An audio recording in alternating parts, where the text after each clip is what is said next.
أهم حاجة بقى بعد الأويل ده، ساعات أويل له مشاكله. الأويل اللي له مشاكله إيه هو؟ يعمل سكار، يعمل إيه بقى؟ شوية حاجات جديدة خالص محدش يعرفها.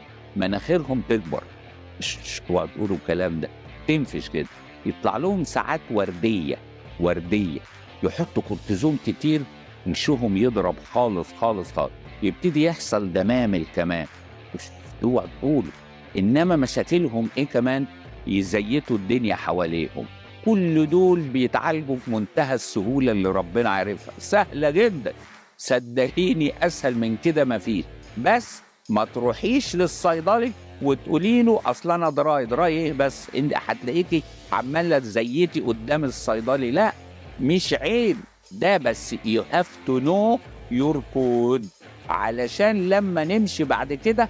خلي بالك بقى في الحلقة اللي جاية دي هنبتدي نتكلم على what is dry skin.